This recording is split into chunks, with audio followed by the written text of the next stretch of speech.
यह कहानी महाभारत काल की है, जब कांपिल्य नगरी के राजा द्रुपद की पुत्री द्रौपदी विवाह योग्य हो गई थी। तब राजा ने अपनी पुत्री के विवाह के लिए एक स्वयंवर का आयोजन किया। स्वयंवर सभा में अनेक देशों के राजा महाराजा एवं राजकुमार पधारे हुए थे। एक ओर श्री कृष्ण अपने बड़े भाई बलराम तथा गणमान्य यदुवंशियों के साथ स्वयंवर सभा में विराजमान थे। वहां वे ब्राह्मणों की पंक्ति में जाकर बैठ गए। कुछ ही देर में राजकुमारी द्रौपदी हाथ में वरमाला लिए अपने भाई धृष्टद्युम्न के साथ उस सभा में पहुंची।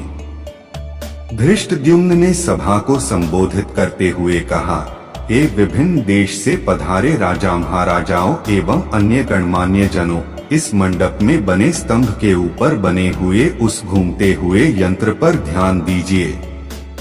उस यंत्र में एक मछली लटकी हुई है तथा यंत्र के साथ घूम रही है।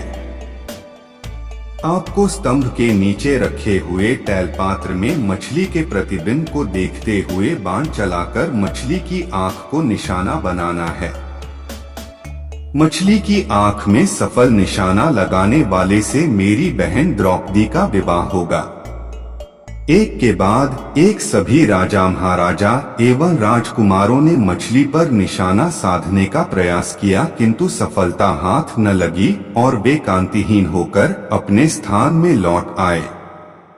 इन असफल लोगों में जरासंध, शल्य, शिशुपाल तथा दुर्योधन, दुशासन आदि कौरव भी सम्मिलित थे। कौरवों के असफल होने पर दुर्योधन के परम मित्र कर्ण ने मछली को निशाना बनाने के लिए धनुष उठाया, किंतु उन्हें देखकर द्रौपदी बोल उठीं, यह सूतपुत्र है, इसलिए मैं इसका वरण नहीं कर सकती। द्रौपदी के वचनों को सुनकर कर्ण ने लज्जित होकर धनुष बाण रख दिया। उसके पश्चात ब्राह्मणों की पंक्ति से उठकर अर्जुन ने निशाना लगाने के लिए धनुष उठा लिया। एक ब्राह्मण को राजकुमारी के स्वयंवर के लिए उद्यत देख वहां उपस्थित जनों को अत्यंत आश्चर्य हुआ, किंतु ब्राह्मणों के क्षत्रियों से अधिक श्रेष्ठ होने के कारण से उन्हें कोई रोक न सका। अर्जुन ने तैलपात्र में मछली के प्रतिबिंब को देखते हुए एक ही बाण से मछली की आंख को भेद दिया। द्रौपदी ने आगे बढ़कर अर्जुन के गले में वरमाला डाल दिया। एक ब्राह्मण के गले में द्रौपदी को वरमाला डालते देख समस्त क्षत्रिय राजा महाराजा एवं राजकुमारों ने क्रोधित होकर अर्जुन पर आक्रमण कर दिया। अर्जुन की सहायता के लिए शेष पांडव भी आ गए और पांडवों तथा क्षत्रिय राजाओं में घमासान युद्ध होने लगा। श्री कृष्ण ने अर्जुन को पहले ही पहचान लिया था, इसलिए उन्होंने बीच बचाव करके युद्ध को शांत करा दिया।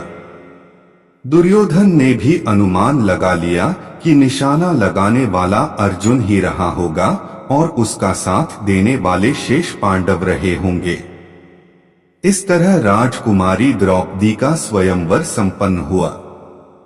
आप इसी तरह कहानी सुनते रहे, खुश रहे और हमारा चैनल जरूर सब्सक्राइब कर ले। धन्यवाद।